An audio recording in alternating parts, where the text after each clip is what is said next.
Unit 1 நம்பர்ஸில் உள்ள exercise 1.2 6 sum டிவைடில் செகண்ட் சப்டிவிஷன் -3/3 by -3 அப்படின்னு கொடுத்துருக்காங்க. உங்களுக்கு எப்படி கொடுத்துருக்காங்க? -3/3 by -3.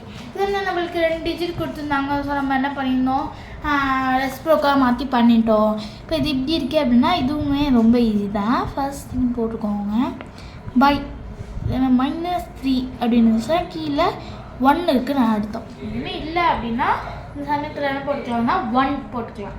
இப்போது இதை நம்ம என்ன பண்ணி ஆகணும், கண்டிப்பாக மல்டிப்ளிகேஷனில் பண்ணி ஆகணும்.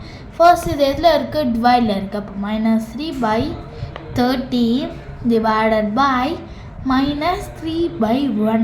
இப்போ -a இது பண்ணிவிட்டு 3 இப்போ மல்டிப்ளை பண்ணி போட்டலாமா அப்படின்னு கேட்டிங்கன்னா அது கிடையாது. நான் ஏற்கனவே என்ன சொல்லியிருந்தேன் உங்ககிட்ட, நம்ம மல்டிப்ளிகேஷனாக மாற்றும் போது செகண்ட் இது என்ன ஆயிரும், ரெசிப்ரோக்கலாக மாறிடும்.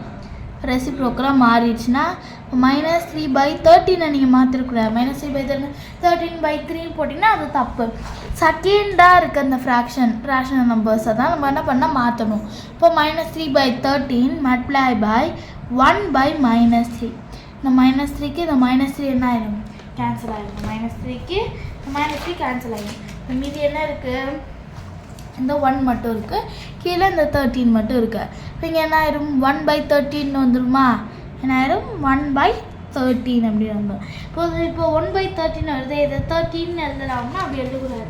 13/1 அப்படின்னு வந்துச்சுன்னா நீங்கள் வந்து என்ன எழுதிக்கலாம்னா 13 எழுதிக்கலாம். பட் இங்கே 1/13 இருக்குது. ஸோ நீங்கள் என்ன பண்ணக்கூடாதுன்னா இப்படி எழுதக்கூடாது. ஃபர்ஸ்ட் நம்மளுக்கு கீழே எந்த ஃப்ராக்ஷன் கொடுக்கலன்னா அதை நம்ம 1ன்னு எடுத்துக்கிறோம். அதுக்கப்புறம் அந்த மைனஸ் இருக்குது, அதை வந்து செகண்ட் இதை ரெசிப்ரோக்கலாக மாற்றுறோம். இப்போ 3 கேன்சல் ஆகிடுது, இங்கே 13 இருக்குது, மேலே 1 இருக்குது. அப்போ 1/13 வந்துருச்சு. ஓகேவா? அவ்வளோதான். ரொம்ப ஈஸியான சம் தான். உங்களுக்கு நல்லா புரிஞ்சிருக்குன்னு நினைக்கிறேன். நம்ம அடுத்த வீடியோவில் பார்க்கலாம்.